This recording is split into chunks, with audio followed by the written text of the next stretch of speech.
This is the story of 3 plastic bottles, empty and discarded. Their journeys are about to diverge, with outcomes that impact nothing less than the fate of the planet. But they weren't always this way. To understand where these bottles end up, we must first explore their origins. The heroes of our story were conceived in this oil refinery. The plastic in their bodies was formed by chemically bonding oil and gas molecules together to make monomers. In turn, these monomers were bonded into long polymer chains to make plastic, in the form of millions of pellets. Those were melted at manufacturing plants and reformed in molds to create the resilient material that makes up the triplets' bodies. Machines filled the bottles with sweet, bubbly liquid, and they were then wrapped, shipped, bought, opened, consumed, and unceremoniously discarded. And now here they lie, poised at the edge of the unknown. Bottle 1, like hundreds of millions of tons of his plastic brethren, ends up in a landfill.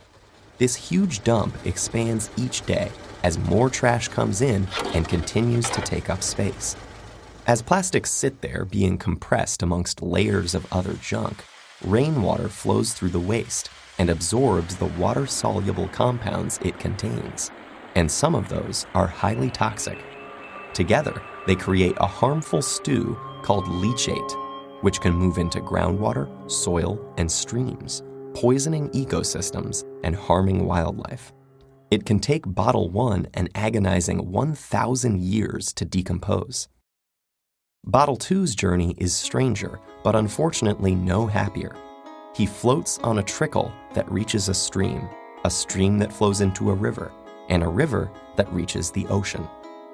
After months lost at sea, he's slowly drawn into a massive vortex where trash accumulates, a place known as the Great Pacific Garbage Patch. Here, the ocean's currents have trapped millions of pieces of plastic debris. This is one of 5 plastic-filled gyres in the world's seas, places where the pollutants turn the water into a cloudy plastic soup. Some animals, like seabirds, get entangled in the mess. They and others mistake the brightly colored plastic bits for food. Plastic makes them feel full when they're not, so they starve to death and pass the toxins from the plastic up the food chain. For example, it's eaten by lanternfish. The lanternfish are eaten by squid. The squid are eaten by tuna. And the tuna are eaten by us. And most plastics don't biodegrade, which means they're destined to break down into smaller and smaller pieces called microplastics, which might rotate in the sea eternally.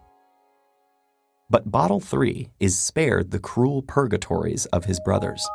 A truck brings him to a plant where he and his companions are squeezed flat and compressed into a block. Okay, this sounds pretty bad too, but hang in there. It gets better. The blocks are shredded into tiny pieces, which are washed and melted so they become the raw materials that can be used again. As if by magic, Bottle 3 is now ready to be reborn as something completely new. For this bit of plastic with such humble origins, suddenly, the sky is the limit.